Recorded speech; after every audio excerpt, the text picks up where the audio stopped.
तो चलो दो ऐसे लोगों के बारे में बात करते हैं जो एक छोटे पियानो बजाने वाली बिल्ली से भी ज्यादा ध्यान खींचते हैं। सबसे पहले हमारे पास एलन मस्क हैं। आप उन्हें जानते हैं, वह असली लाइफ के टोनी स्टार्क हैं। अगर टोनी स्टार्क को अपनी दाढ़ी से ज्यादा रात के 3 बजे मीम्स ट्वीट करने में मजा आता।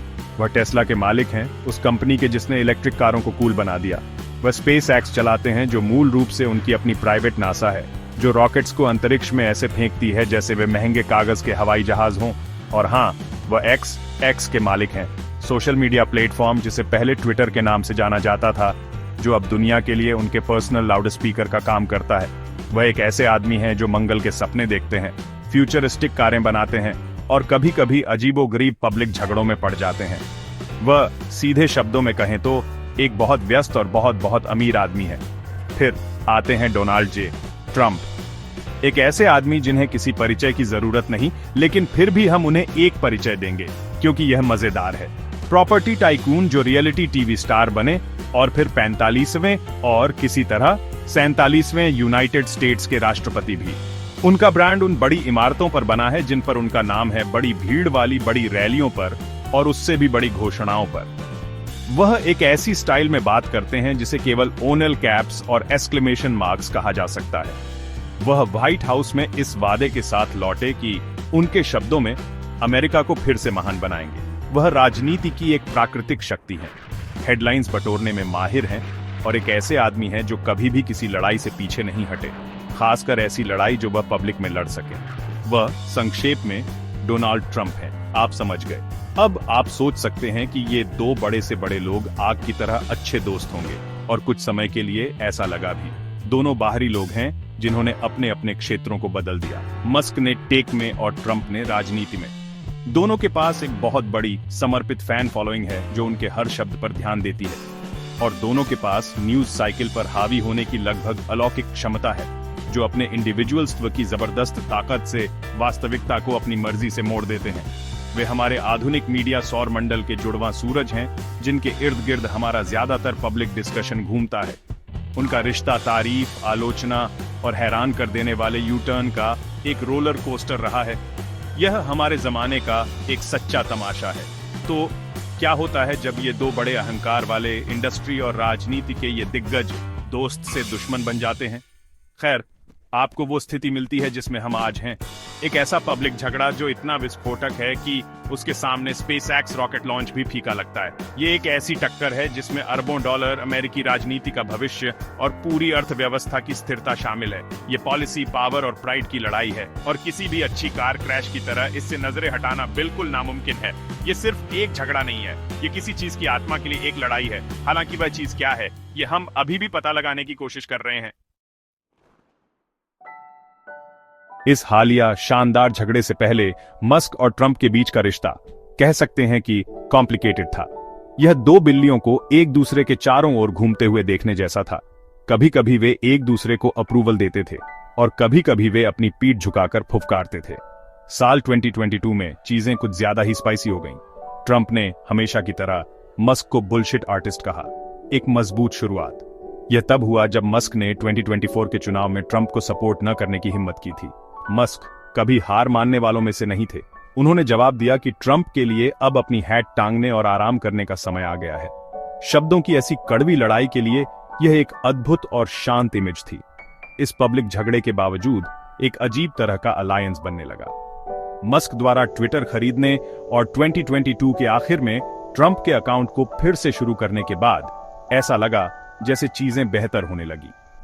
2024 की गर्मियों तक मस्क सरप्राइजिंग तरीके से ट्रंप के दूसरे कार्यकाल के लिए एक की सपोर्टर बन गए थे, जिससे अक्सर स्केप्टिकल टेक सेक्टर को पूर्व राष्ट्रपति के पीछे रैली करने में मदद मिली।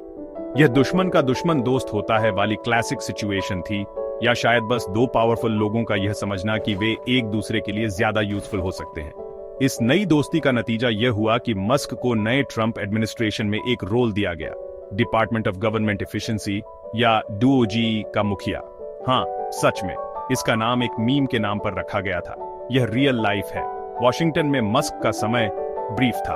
उन्हें एक स्पेशल गवर्नमेंट एम्प्लॉई के रूप में लाया गया था ताकि वे रेड टेप को खत्म कर सकें और सरकार को अपनी स्लीक एफिशिएंट फैक्ट्रीज की तरह चला सकें। वादा बहुत बड़ा था।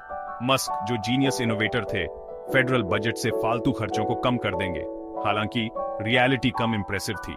मैसिव बजट कट्स का वादा कभी पूरा नहीं हुआ और मस्क के काम करने के तरीके और सरकारी ब्यूरोक्रेसी की, कह सकते हैं कि ट्रेडिशनल पेस के बीच फ्रिक्शन की बातें बढ़ने लगी। मई 2025 के आखिर तक जॉब शुरू करने के कुछ ही महीनों बाद मस्क ने अपना बोरिया बिस्तर बांध लिया और अपनी सरकारी पोस्ट छोड़ दी, जिससे आने वाले कॉन्फ्लिक्ट के लिए मंच तैयार हो गया। ये हिस्ट्री बहुत इंपॉर्टेंट है क्योंकि यह दिखाती है कि यह कोई अचानक हुआ एक्सप्लोजन नहीं था। ये एक धीमी गति से जलती हुई आग थी। ये रिश्ता म्यूचुअल इंटरेस्ट की शेकी फाउंडेशन पर बना था, जेन्युइन अफेक्शन पर नहीं। वे कन्वीनियंस के एलाइज थे, दो पावरफुल फिगर्स जिन्होंने एक साथ काम करने में टेम्पररी एडवांटेज देखा। लेकिन अंडरलाइंग टेंशंस, ईगोस का क्लैश, प्रॉब्लम सॉल्विंग के अलग अलग तरीके और चीजों को कैसे चलाया जाए, इस पर फंडामेंटल डिसएग्रीमेंट्स हमेशा सतह के ठीक नीचे सुलगते रहे। इसे बस एक सही स्पार्क की जरूरत थी ताकि यह एक फुल ब्लोन इन्फर्नो बन जाए, और वह स्पार्क आने वाला था एक बहुत बहुत बड़े स्पेंडिंग बिल के रूप में। पेश है मेन इवेंट, इस सारे झमेले की जड़। जून 2025 की शुरुआत में ट्रंप एडमिनिस्ट्रेशन ने अपनी सबसे खास लेजिस्लेशन पेश की, एक बहुत बड़ा टैक्स और खर्च का पैकेज, जिसे ट्रंप ने खुद प्यार से अपना बिग ब्यूटीफुल बिल कहा। अब इस बिल में क्या था? खैर, सब कुछ थोड़ा थोड़ा। ये एक लेजिस्लेटिव बूफे की तरह था जहां शेफ्स को बताया गया था कि बजट तो बस एक सजेशन है। इसमें बहुत बड़े टैक्स ब्रेक थे, डिफेंस खर्च में एक बड़ी बढ़ोतरी, और सबसे जरूरी बात, यूएस डेट लिमिट को $4 ट्रिलियन बढ़ाने का एक प्रोविजन। यह किसी भी पैमाने पर एक अविश्वसनीय रूप से एम्बिशियस और महंगा काम था, जिसे ट्रंप के दूसरे कार्यकाल की नींव बनाने के लिए डिजाइन किया गया था। यह बिल एकदम प्योर अनकट ट्रंपिज्म था। यह बड़ा था, बोल्ड था, और इसने सब कुछ हल करने का वादा किया था, बस उस पर बहुत सारा पैसा खर्च करके। लॉजिक सिंपल था, इकोनॉमी को बूस्ट करने के लिए टैक्स कम करो और ताकत दिखाने के लिए मिलिट्री को मजबूत करो। नेशनल डेट, वह दूसरे दिन की समस्या है या शायद किसी और प्रेसिडेंट की। यह bill house on off representatives से पूरी पॉलिटिकल ताकत के साथ पास किया गया। एडमिनिस्ट्रेशन ने जितनी ताकत लगा सकती थी लगाई, और सिर्फ एक वोट के पतले मार्जिन से पास हुआ। ये ट्रंप के लिए एक बहुत बड़ी पॉलिटिकल जीत थी, सेलिब्रेशन और ट्रुथ सोशल पर विजय पोस्ट का एक पल। अब बिल सीनेट में जा रहा था, जहां इसका पास होना लगभग तय लग रहा था। लेकिन हर कोई शैंपेन नहीं खोल रहा था। कांग्रेशनल बजट ऑफिस, वॉशिंगटन के ऑफिशियल स्कोर कीपरों के इंडिपेंडेंट एनालिसिस ने एक कम गुलाबी तस्वीर पेश की। सीबीओ का अनुमान था कि अगले 10 सालों में यह बिल नेशनल डेफिसिट में $2.4 ट्रिलियन जोड़ देगा। वह ट्रिलियन है टी के साथ। यह एक इतनी बड़ी संख्या है कि यह लगभग अर्थहीन है, जैसे समुद्र तट पर रेत के हर दाने को गिनने की कोशिश करना। इस पूर्वानुमान ने फिस्कल कंजर्वेटिव्स को हथियार दिए, जो पहले से ही सरकार के लगातार बढ़ते क्रेडिट कार्ड बिल को लेकर नर्वस थे। उन्हें चिंता थी कि यह खर्च का लेवल अनसस्टेनेबल है और आगे चलकर इकोनॉमिक डिजास्टर की ओर ले जाएगा। और उन लोगों में से एक जो बहुत गहराई से, बहुत गंभीरता से और बहुत पब्लिकली चिंतित थे, वह थे हाल ही में रिटायर हुए government efficiency tsar Elon Musk. Washington machine के अंदर अपने कार्यकाल के बाद मस्क ने इस बिग ब्यूटीफुल बिल को देखा और कुछ और ही देखा। उन्हें इकोनॉमिक पॉलिसी की कोई मास्टरपीस नहीं दिखी। उन्हें एक फिस्कल टाइम बम दिखा, एक घिनौना एबोमिनेशन, जैसा कि उन्होंने बाद में इसे कहा। और एडमिनिस्ट्रेशन छोड़ने के बाद वह अब इसके सबसे हाई प्रोफाइल और सबसे खतरनाक क्रिटिक बनने के लिए पूरी तरह से तैयार थे। क्लैश के लिए मंच तैयार था। बिल अब सिर्फ एक कानून नहीं था, यह युद्ध की घोषणा थी। इलोन मस्क सिर्फ इस बिल से डिसएग्री नहीं थे, उन्होंने तो इसके खिलाफ एक होली वॉर ही छेड़ दी थी। अपने सबसे पसंदीदा हथियार, अपने सोशल मीडिया प्लेटफॉर्म एक्स का इस्तेमाल करते हुए उन्होंने एक पब्लिक कैंपेन शुरू किया, जिसमें एक सीधा, सादा और बहुत जोरदार मैसेज था, किल द बिल। इसमें कोई बारीकी या प्यार से समझाना नहीं था, ये एक डिजिटल कॉल टू आर्म्स था। उन्होंने अपने लाखों फॉलोअर्स, जो टेक एंथुसियास्ट्स, इन्वेस्टर्स और पॉलिटिकल जंकीज का एक दमदार मिक्स थे, से कहा कि वे अपने चुने हुए प्रतिनिधियों को फोन और ईमेल से भर दें। उनकी फीड एंटी बिल कंटेंट से भर गई। एक अकेला आदमी का मीडिया ब्लिट्स, जिसका मकसद राष्ट्रपति की इस खास पॉलिसी को सीनेट से पास होने से पहले ही रोकना था। मस्क का मुख्य तर्क कम से कम पब्लिक में राष्ट्रीय कर्ज के बारे में था। उन्होंने इस मुद्दे को अपोकलिप्टिक टर्म्स में बताया, चेतावनी दी कि यह बिल अमेरिका को बैंकरप्ट कर देगा। उन्होंने सेनेटर रैंड पॉल और सेनेटर माइक ली जैसे जाने माने रिपब्लिकन बजट हॉक्स के पोस्ट को बढ़ावा दिया, खुद को फिस्कल रिस्पॉन्सिबिलिटी के चैंपियन के रूप में पेश करते हुए उन्होंने तर्क दिया कि राष्ट्रीय कर्ज पर $4 ट्रिलियन और जोड़ना लापरवाही है और इससे आने वाली पीढ़ियों पर एक बहुत बड़ा आर्थिक बोझ पड़ेगा। यह एक ऐसा संदेश था जिसे कंजर्वेटिव्स के साथ रेजोनेट करने के लिए बनाया गया था, जो स्मॉल गवर्नमेंट और बैलेंस्ड बजट्स में विश्वास रखते हैं। एक ऐसा समूह जो रिपब्लिकन बेस का एक अहम हिस्सा है। वह असल में राष्ट्रपति की अपनी पार्टी को उनके खिलाफ करने की कोशिश कर रहे थे। बेशक इसमें सिर्फ देश की फाइनेंसेस के लिए निस्वार्थ चिंता से कहीं ज्यादा था। आलोचकों और समाचार रिपोर्टों ने तुरंत बताया कि बिल में ऐसे प्रावधान थे जो मस्क के बिजनेस इंटरेस्ट को सीधे नुकसान पहुंचाएंगे। खास तौर पर इसमें ग्रीन एनर्जी सब्सिडीज और इलेक्ट्रिक व्हीकल्स के लिए टैक्स क्रेडिट्स में कटौती शामिल थी। वही इंसेंटिव्स जिन्होंने टेस्ला को ईवी मार्केट में डोमिनेंट फोर्स बनाने में मदद की है। तो जबकि मस्क डेफिसिट के बारे में बात कर रहे थे, उनके विरोधी चिल्ला रहे थे कि उनकी असली मोटिवेशन उनका अपना वॉलेट था।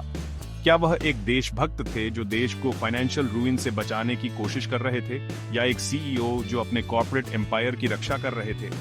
जवाब, जैसा कि अक्सर होता है, शायद दोनों का थोड़ा थोड़ा था। यह कैंपेन अनबिलीवेबली इफेक्टिव था। अचानक रिपब्लिकन सेनेटर जिन्हें लाइन में आने की उम्मीद थी, उन्हें अपने कंस्टिट्यूएंट्स से बहुत कुछ सुनने को मिल रहा था, जो मस्क के टॉकिंग पॉइंट्स को दोहरा रहे थे। Hash kill the bill trend करने लगा। बहस बदल गई। ये अब सिर्फ बेल्टवे के अंदर होने वाली एक पॉलिटिकल डिस्कशन नहीं थी। ये एक नेशनल कॉन्वर्सेशन थी जिसे एक टेक बिलियनियर अपने फोन से चला रहा था। मस्क ने अपने मैसिव ऑनलाइन प्लेटफॉर्म का सफलतापूर्वक इस्तेमाल कर ट्रंप एडमिनिस्ट्रेशन के लिए एक असली पॉलिटिकल क्राइसिस पैदा कर दी थी। उन्होंने एक लकीर खींच दी थी और व्हाइट हाउस अब एक शक्तिशाली और अनप्रिडिक्टेबल नए दुश्मन का सामना कर रहा था।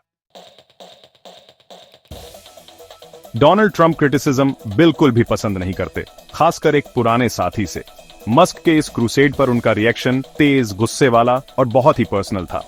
वह तुरंत अपने social media platform truth social पर गए और टेस्ला सीईओ के खिलाफ एक भयंकर टिप्पणी की। ट्रंप ने दावा किया कि मस्क का विरोध पूरी तरह से सेल्फ सर्विंग था। उन्होंने पब्लिकली कहा कि मस्क इस बिल से पूरी तरह खुश थे जब तक उन्हें यह नहीं पता चला कि इलेक्ट्रिक गाड़ियों के लिए सरकार का मीठा मीठा पैसा काटा जाने वाला था। ट्रंप के कहने पर मस्क कोई फिस्कल हॉक नहीं थे, वह बस एक और लॉबिस्ट थे जो इस बात से नाराज थे कि उनकी पसंदीदा मदद रोकी जा रही थी। यह एक क्लासिक ट्रंप मूव था, पॉलिसी आर्गुमेंट को इग्नोर करना और व्यक्ति के इरादे और कैरेक्टर पर हमला करना। लेकिन ट्रंप सिर्फ इंसल्ट्स पर नहीं स्टॉल्ड, उन्होंने चीजों को ड्रामेटिकली आगे बढ़ा दिया। एक ऐसे कदम में जिसने वॉशिंगटन और वॉल स्ट्रीट दोनों में हंगामा मचा दिया, उन्होंने मस्क को वहां चोट पहुंचाने की धमकी दी जहां उन्हें सबसे ज्यादा दर्द होता है, उनके सरकारी कॉन्ट्रैक्ट्स पर। ट्रंप ने पोस्ट किया कि अगर मस्क हार्डबॉल खेलना चाहते हैं तो वह मस्क की कंपनियों के लिए सभी सरकारी सब्सिडी और कॉन्ट्रैक्ट्स को खत्म करके पैसे बचाने का सबसे आसान तरीका खोज लेंगे। यह सिर्फ एक खाली धमकी नहीं थी। स्पेसएक्स, मस्क की रॉकेट कंपनी के नासा और डिपार्टमेंट ऑफ डिफेंस के साथ अरबों डॉलर के कॉन्ट्रैक्ट्स हैं। प्रैक्टिकल पर्पस के लिए यह अमेरिका का एस्ट्रोनॉट्स और क्रिटिकल सैटेलाइट्स को ऑन ऑर्बिट में ले जाने का प्राइमरी तरीका है। धमकी बहुत बड़ी थी। इस प्रेसिडेंशियल धमकी पर मस्क का जवाब कैरेक्टरिस्टिकली छोटा और डिसमिसिव था। उन्होंने एक्स पर एक ही शब्द पोस्ट किया, व्हाटएवर। यह एक डिजिटल श्रग था, दुनिया के सबसे शक्तिशाली आदमी की धमकी का एक हैरान करने वाला कैजुअल जवाब कि वह उनके स्पेस एम्पायर को खत्म कर देंगे। लेकिन फिर उन्होंने अपनी ही एक चौंकाने वाली धमकी दी। मस्क ने डिक्लेयर किया कि अगर ट्रंप उनके कॉन्ट्रैक्ट्स को छूते हैं तो स्पेसएक्स तुरंत अपने ड्रैगन स्पेसक्राफ्ट को डिकमीशन कर देगा। यह वह व्हीकल है जिस पर नासा अपने एस्ट्रोनॉट्स को इंटरनेशनल स्पेस स्टेशन तक ले जाने के लिए भरोसा करता है। मस्क सीधे तौर पर अमेरिका के स्पेस प्रोग्राम को रोकने की धमकी दे रहे थे, बदले की भावना से। यह गतिरोध एक भयानक नए स्तर पर पहुंच गया था। यह एक्सचेंज सिर्फ शब्दों की जंग से कहीं ज्यादा था। ये दो ऐसे आदमियों के बीच एक खतरनाक गेम था जो मानते हैं कि वे इंडिस्पेंसिबल हैं। ट्रंप एक बिजनेस विरोधी को कुचलने के लिए प्रेसिडेंसी की शक्ति का लाभ उठा रहे थे। मस्क प्रेसिडेंट को चुनौती देने के लिए अमेरिका के टेक्नोलॉजिकल और स्ट्रेटेजिक इंफ्रास्ट्रक्चर में अपनी महत्वपूर्ण भूमिका का लाभ उठा रहे थे। हर आदमी दूसरे को बड़ा लाल बटन दबाने की हिम्मत दे रहा था, शायद कोलैटरल डैमेज के बारे में ज्यादा सोचे बिना। विवाद पॉलिसी डिसएग्रीमेंट से एक हाई स्टेक होस्टेज सिचुएशन में बदल गया था, जिसमें नासा के एस्ट्रोनॉट्स और अरबों के टैक्सपेयर फंडेड प्रोजेक्ट्स बीच में फंस गए थे। फाइनेंशियल मार्केट्स, जिनको अनसर्टेनिटी किसी भी और चीज से ज्यादा नापसंद है, उन्होंने इस पब्लिक फ्यूड पर प्योर पैनिक के साथ रिएक्ट किया। मस्क के गवर्नमेंट कॉन्ट्रैक्ट्स को कैंसिल करने की ट्रंप की धमकी के अगले दिन इसके कॉन्सिक्वेंसेस वॉल स्ट्रीट पर बुरी तरह से क्लियर हो गए। जून 5, 2025 को टेस्ला का स्टॉक प्राइस पूरी तरह से फ्री फॉल में चला गया। यह एक ही दिन की ट्रेडिंग में 14.26% गिर गया। यह सिर्फ एक बुरा दिन नहीं था, यह कंपनी की हिस्ट्री का सबसे बुरा दिन था। सिर्फ कुछ ही घंटों में मार्केट कैपिटलाइजेशन में $150 बिलियन से ज्यादा उसके सभी शेयर्स की टोटल वैल्यू बस वाइप आउट हो गई। यह एक साफ और कॉस्टली रिमाइंडर था कि टेस्ला की कितनी वैल्यू उसके फेमस सीईओ की मर्जी और एक्शन से जुड़ी है। पॉलिटिकल फॉलआउट भी उतना ही सीवियर था। मस्क के स्पेंडिंग बिल के खिलाफ कैंपेन ने रिपब्लिकन पार्टी के भीतर एक गहरी और डेंजरस रिफ्ट पैदा कर दी। सेनेट में बिल का पैसेज पहले से ही एक नाइफ्स एज पर था। जीओपी इसे पास करने के लिए सिर्फ 3 वोट्स खो सकती थी। फिस्कल कंजर्वेटिव्स को बिल के खिलाफ रैली करके मस्क ठीक उतने ही सेनेटर्स को अलग करने की धमकी दे रहा था जिससे बिल खत्म हो जाए। उसने सिर्फ पब्लिक अपील्स पर ही स्टॉप नहीं किया। रिपोर्ट्स सामने आने लगे कि मस्क प्राइवेटली किसी भी रिपब्लिकन लॉ मेकर्स को जिन्होंने बिल के फेवर में वोट किया था उसके खिलाफ प्राइमरी चैलेंजर्स को फंड करने की धमकी दे रहा था, अपनी इमेंस पर्सनल फॉर्च्यून का इस्तेमाल करके पार्टी पर अपनी मर्जी थोपने के लिए। इस पॉलिटिकल इनफाइटिंग का एक टेरिफाइंग रियल वर्ल्ड कॉन्सिक्वेंस था। द बिग ब्यूटीफुल बिल सिर्फ टैक्सेस और स्पेंडिंग के बारे में नहीं था, इसमें नेशन की डेट लिमिट को बढ़ाने का क्रूशियल प्रोविजन भी था।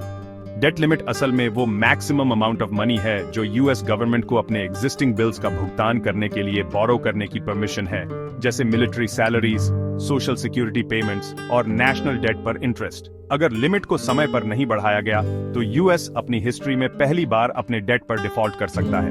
अगस्त में लूमिंग डेडलाइन के साथ ट्रंप और मस्क के बीच यह स्टैंड ऑफ अब सीधे तौर पर एक ग्लोबल इकोनॉमिक कैटास्ट्रोफी का रिस्क पैदा कर रहा था। वॉशिंगटन में सिचुएशन एक टेंस पैरालिसिस की बन गई। रिपब्लिकन लीडर्स जैसे स्पीकर माइक जॉनसन और सेनेटर लिंडसी ग्रैहम एक इम्पॉसिबल पोजीशन में फंस गए थे। वे प्रेसिडेंट के प्रति अपनी लॉयल्टी और मस्क के अपने वोटर्स पर प्रभाव और उनके खिलाफ पैसे खर्च करने की इच्छा से पैदा हुए बहुत रियल थ्रेट के बीच फंस गए थे। पार्टी आपस में ही लड़ रही थी, अपने पॉपुलिस्ट लीडर और एक पावरफुल टेक मोगल के बीच फंसी हुई थी जो उसके ट्रेडिशनल कंजर्वेटिव प्रिंसिपल्स को चैंपियन कर रहा था। बिलियनियर शोडाउन सोशल मीडिया से आगे बढ़ गया था और अब पूरे यूएस गवर्नमेंट को एक ग्राइंडिंग और पोटेंशियली डिजास्ट्रस हॉल्ट पर लाने की धमकी दे रहा था। हालांकि स्पेंडिंग बिल एक फ्लैश पॉइंट था, लेकिन इस झगड़े की जड़ें बहुत गहरी हैं। असल में यह देश चलाने के तरीके और असल में प्रॉब्लम्स को सॉल्व करने के तरीके पर बिल्कुल अलग अलग विचारों का क्लैश है। ट्रंप का तरीका बड़े बड़े जेस्चर्स, टॉप डाउन कमांड्स और यह बिलीफ है कि इच्छा शक्ति से रियलिटी को बदला जा सकता है। उन्हें एक प्रॉब्लम दिखती है और वे एक बड़ा, सिंपल और अक्सर महंगा सलूशन प्रपोज करते हैं। वहीं मस्क इंजीनियरिंग और फर्स्ट प्रिंसिपल्स थिंकिंग की दुनिया से आते हैं। वे प्रॉब्लम्स को उनके फंडामेंटल ट्रुथ तक एनालाइज करने और एफिशिएंसी और सस्टेनेबिलिटी पर लगातार ध्यान देते हुए शुरू से सलूशन बनाने में विश्वास रखते हैं। नेशनल डेट के उनके खुले अपोजिशन इसका परफेक्ट एग्जाम्पल है। इसके अलावा पर्सनल हिस्ट्री और प्रोफेशनल जेलसी भी काफी हद तक अंदर ही अंदर सुलग रही है। यह रिलेशनशिप हमेशा लेन देन वाला था और ऐसा लगता है कि दोनों को लगा कि दूसरे ने अपनी डील पूरी नहीं की। ट्रंप को शायद मस्क से एब्सोल्यूट लॉयल्टी की उम्मीद थी जब उन्होंने उसे अपने एडमिनिस्ट्रेशन में एक प्रेस्टिजियस रोल दिया था। जब मस्क ने सिर्फ छोड़ा ही नहीं बल्कि पब्लिकली उनकी मेन पॉलिसी पर अटैक किया तो ट्रंप ने इसे एक बड़ा धोखा माना होगा। मस्क की तरफ से भी फ्रस्ट्रेशन थी। डिपार्टमेंट ऑफ गवर्नमेंट एफिशिएंसी को लीड करते हुए उनका समय ब्यूरोक्रेटिक इनर्शिया से रुका हुआ बताया गया और शायद उन्हें लगा होगा कि एडमिनिस्ट्रेशन उन टफ चॉइस को करने के लिए सीरियस नहीं था जो उन्हें जरूरी लगती थी। इंट्रिग की एक और लेयर उन रिपोर्ट्स से जुड़ती है जो दूसरे स्लाइड्स और पावर प्ले के बारे में है जिन्होंने इस खराब रिश्ते में कंट्रीब्यूट किया। फॉर एग्जाम्पल, यह सजेशन दिया गया है कि व्हाइट हाउस ने जेरेड इसाकमैन, एक बिलियनियर एस्ट्रोनॉट और मस्क के एक जाने माने कलीग को नासा का नया हेड बनने से एक्टिवली ब्लॉक्ड। मस्क को यह नेशन की स्पेस पॉलिसी पर उनके इन्फ्लुएंस को लिमिटेड करने की एक डायरेक्ट कोशिश लगी होगी, एक ऐसा फील्ड जिसे वे अपना पर्सनल डोमेन मानते हैं। ये छोटे लगने वाले कॉन्फ्लिक्ट, रुके हुए अपॉइंटमेंट और अधूरी एम्बिशन सब मिलकर एक बड़ी प्रॉब्लम बन गए। वे अविश्वास और नाराजगी का एक बैकड्रॉप बनाते हैं जिससे एक बड़ा धमाका सिर्फ पॉसिबल ही नहीं बल्कि लगभग इनएविटेबल हो जाता है।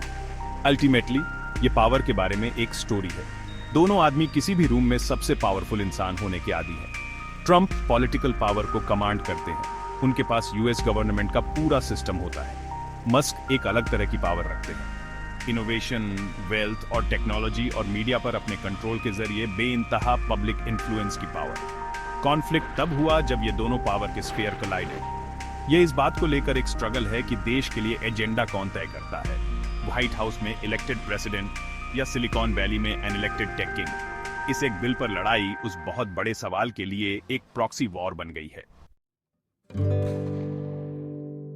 यहां तक कैसे पहुंचे, इसे समझने के लिए टाइमलाइन देखना जरूरी है। ये एक ऐसी कहानी है जो सालों से बन रही है। अगर हम जुलाई 2022 पर वापस जाएं, तो हमें परेशानी के शुरुआती संकेत दिखते हैं। यह तब था जब ट्रंप ने पहली बार मस्क को बुलशिट आर्टिस्ट कहा था और मस्क ने सुझाव दिया था कि ट्रंप को रिटायर हो जाना चाहिए। लाइनें शुरू में ही खींच दी गई थीं, भले ही बाद में वे धुंधली हो जाएं। 2024 की गर्मियों तक पहुंचते पहुंचते हमें एक नाटकीय उल्टुगेर दिखता है। चुनाव गर्म होने के साथ मस्क अप्रत्याशित रूप से ट्रंप के अभियान का समर्थन करते हैं। मैगा मूवमेंट और टेक वर्ल्ड के बीच एक महत्वपूर्ण पुल बन जाते हैं। यह सहूलियत की शादी थी और ऐसी कई शादियों की तरह इसका भी बुरा अंत होना तय था। इस गठबंधन का सबसे ऊंचा पड़ाव ट्रंप की 2024 के चुनाव में जीत के ठीक बाद आया, एक ऐसे कदम में जिसने सभी को चौंका दिया। मस्क को नए बने डिपार्टमेंट ऑफ गवर्नमेंट एफिशिएंसी या डीओजी का नेतृत्व करने के लिए नियुक्त किया गया। एक पल के लिए यह एक शानदार कदम लगा। एक फूली हुई सरकार को सुव्यवस्थित करने के लिए उससे बेहतर कौन हो सकता है, जिसने 3 अलग-अलग उद्योगों में क्रांति ला दी। मस्क ने 130 दिनों तक एक विशेष सरकारी कर्मचारी के रूप में काम किया, वॉशिंगटन डीसी के दलदल में सिलिकॉन वैली की मानसिकता लाने का वादा किया। यह उनके सहयोग का चरम था, एक संक्षिप्त अवधि जहां उनके हित देश की भलाई के लिए पूरी तरह से संरेखित थे, या कम से कम उनके अपने आपसी लाभ के लिए। 2025 के मई के अंत में यह सब बिगड़ना शुरू हो गया। बिना किसी शोर शराबे के मस्क ने अचानक अपनी सरकारी पद छोड़ दी। आधिकारिक कारण स्पष्ट थे, लेकिन अफवाहें, निराशा और गतिरोध की कहानियों से भरी थी। फिर जून की शुरुआत में बम गिरा। ट्रंप प्रशासन ने अपना विशाल खर्च बिल हाउस के माध्यम से पारित कर दिया। लगभग तुरंत मस्क ने एक्स पर अपना किल द बिल अभियान शुरू किया। एक अंदरूनी और सहयोगी से प्रशासन के सबसे दुर्जेय सार्वजनिक विरोधी में बदल गए। इस उल्टुगर की गति चौंकाने वाली थी, वॉशिंगटन को पूरी तरह से चौंका दिया और रिपब्लिकन नेताओं को यह समझने के लिए हाथ पैर मारने पड़े कि अब भी क्या हुआ था। यह संघर्ष 5 जून 2025 को अपने भयानक चरम पर पहुंच गया। यह वह दिन था जब ट्रंप ने मस्क के सरकारी कॉन्ट्रैक्ट्स को खत्म करने की अपनी सार्वजनिक धमकी दी, और वह दिन जब टेस्ला के स्टॉक को ऐतिहासिक गिरावट का सामना करना पड़ा। मस्क के बेपरवाह जो भी हो और नासा के अंतरिक्ष यात्री कार्यक्रम को रोकने की उनकी जवाबी धमकी ने इस गतिरोध को मजबूत कर दिया, और यह हमें आज 7 जून 2025 तक लाता है। बिल रुका हुआ है, बाजार डरे हुए हैं, रिपब्लिकन पार्टी अस्त व्यस्त है, और ग्रह के 2 सबसे शक्तिशाली व्यक्ति इच्छाओं की एक सार्वजनिक और खतरनाक लड़ाई में उलझे हुए हैं। टाइमलाइन एक तीखी प्रतिद्वंद्विता से एक नाजुक गठबंधन और अंततः एक पूर्ण युद्ध तक का स्पष्ट रास्ता दिखाती है। तो इससे अमेरिका कहां पहुंच गया है? एक शब्द में, मुसीबत में। यह महज एक सेलिब्रिटी ड्रामा नहीं है, यह पूरे देश के लिए गहरे और खतरनाक नतीजों वाला एक संकट है। सबसे बड़ा खतरा अमेरिका के कर्जी को चुकाने में डिफॉल्ट है। यह बात कम नहीं आंकी जा सकती कि यह कितना विनाशकारी होगा। अगर सरकार कर्ज की ऊपरी सीमा नहीं बढ़ा पाती क्योंकि यह बिल अटका हुआ है, तो वो अपने बिलों का भुगतान नहीं कर पाएगी। इससे दुनिया भर में आर्थिक मंदी आ सकती है, अमेरिकी डॉलर की कीमत खत्म हो सकती है और दुनिया एक गहरी मंदी में जा सकती है। हम इतिहास के सबसे बड़े आर्थिक आत्मघाती जख्म की बात कर रहे हैं, सिर्फ इसलिए क्योंकि 2 बहुत अमीर आदमी आपस में झगड़ रहे हैं। तुरंत आर्थिक खतरे के अलावा यह झगड़ा अमेरिका की राजनीतिक स्थिरता के लिए एक बड़ा खतरा है। जब एक राष्ट्रपति राज्य की शक्ति का इस्तेमाल एक प्राइवेट कंपनी के कॉन्ट्रैक्ट्स को धमकी देने के लिए करने लगता है क्योंकि उसका सीईओ उससे असहमत है, तो ये एक डरावनी मिसाल कायम करता है। ये शासन और पर्सनल रिट्रीब्यूशन के बीच की लाइन को धुंधला कर देता है। दूसरी ओर जब एक अकेला बिना चुना हुआ अरबपति सोशल मीडिया पर अपने कंट्रोल और अपनी बेशुमार दौलत से लोकतांत्रिक रूप से चुनी हुई सरकार के पूरे विधायी एजेंडे को पटरी से उतार सकता है, तो इससे बेहद परेशान करने वाले सवाल उठते हैं कि हमारे समाज में असली शक्ति कहां है। एक स्वस्थ लोकतंत्र ऐसे काम नहीं करता है। ये क्लैश अहम राष्ट्रीय हितों को भी खतरे में डालता है। स्पेसएक्स सिर्फ कोई प्राइवेट कंपनी नहीं है, ये अंतरिक्ष में अमेरिका के रणनीतिक फायदे का एक मुख्य हिस्सा है। ये जरूरी मिलिट्री और इंटेलिजेंस सैटेलाइट लॉन्च करता है और इंटरनेशनल स्पेस स्टेशन तक नासा का एकमात्र रास्ता है। एक लंबा झगड़ा जो इसके ऑपरेशंस को बाधित करता है, राष्ट्रीय सुरक्षा और वैज्ञानिक प्रगति के लिए गंभीर परिणाम दे सकता है। राजनीतिक असहमति होना एक बात है, लेकिन राष्ट्र के अंतरिक्ष कार्यक्रम को सौदेबाजी के लिए बंधक बनाना बिल्कुल दूसरी बात है। इस तरह की लापरवाह जल्दबाजी के लिए दांव बहुत ऊंचे हैं। आगे क्या होगा ये कोई नहीं जानता। क्या उनमें से कोई झुकेगा? क्या रिपब्लिकन पार्टी में समझदार लोग कोई सुलह करा पाएंगे, या फिर वे दोनों तब तक आगे बढ़ते रहेंगे जब तक कुछ टूट न जाए? आगे का रास्ता कहतरों से भरा है। अगर ये विवाद जारी रहता है तो हमें वित्तीय अराजकता, राजनीतिक गतिरोध और हमारी राष्ट्रीय सुरक्षा को नुकसान का खतरा है। एलन मस्क और डोनाल्ड ट्रंप के बीच अरबपतियों का ये क्लैश एक दिलचस्प तमाशे के तौर पर शुरू हुआ था, दो आधुनिक दिग्गजों का टकराव। लेकिन अब ये संयुक्त राज्य अमेरिका की स्थिरता और भविष्य के लिए एक साफ और सीधा खतरा बन गया है, और हम बाकी सब बस इसे देख रहे हैं, उम्मीद कर रहे हैं कि वे पूरे घर को अपने साथ न गिरा दें।